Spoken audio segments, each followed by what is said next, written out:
Dear friends, today I want to talk about something which will try to explain a behavior in some situations and possible ways of understanding it.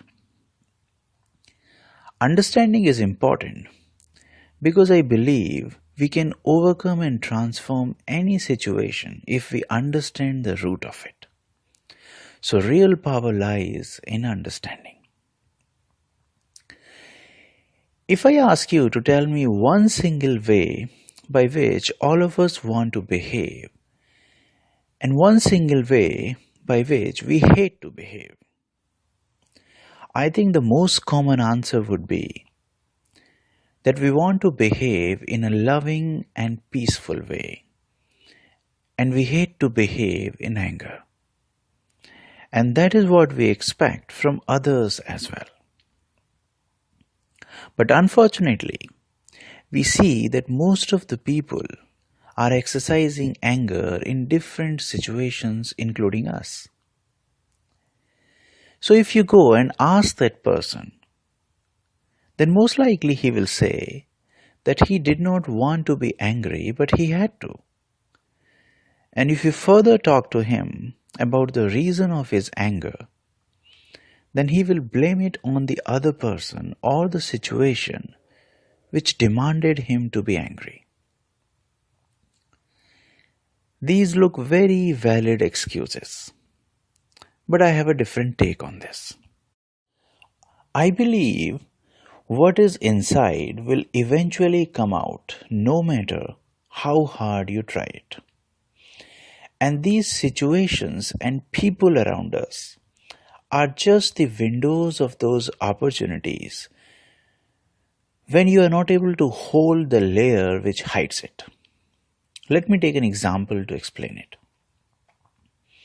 If I squeeze a lemon, then it will be very foolish of me to expect the apple juice coming out of it. So what is inside will eventually come outside, and squeezing is just that window of opportunity or situation which will bring it out. If I don't squeeze it, then someone else will. But we know that apple juice can never come out of a lemon. And trust me, just by controlling the act of what we do and criticizing ourselves and others is not going to help either. So then what do we do? In my opinion, whenever you become angry, try and understand the reason of anger and introspect it without blaming others or the situation. Don't even blame yourself. Because if you start blaming yourself, then a guilt arises. And that guilt will come in your way of self-introspection. You will get different suggestions from different people to handle or control your anger. But what I noticed, that all of them, all those techniques, focus on the act of anger, not on who is getting angry. And that is the reason those suggestions, techniques, and advices never help in the long run. What I am suggesting is that there is no point in focusing on the act, but we have to start focusing on who is acting like that.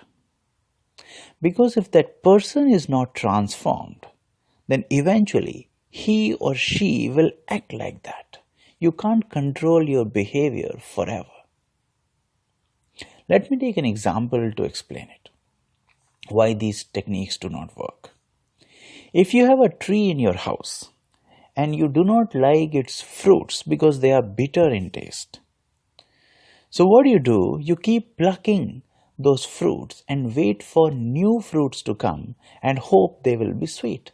But they will never be, because they are coming from the same tree, and it looks so foolish to expect that.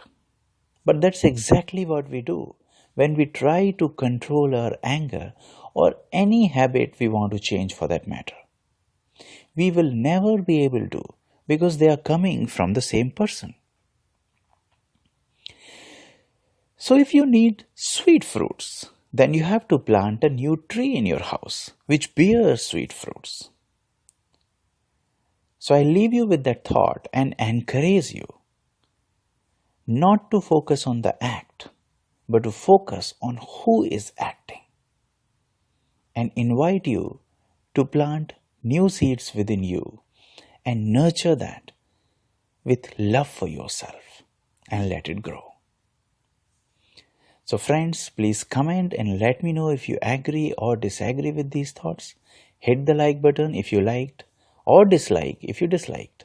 Please subscribe to the channel and don't forget to hit the bell icon for future updates. Thank you so much for your time.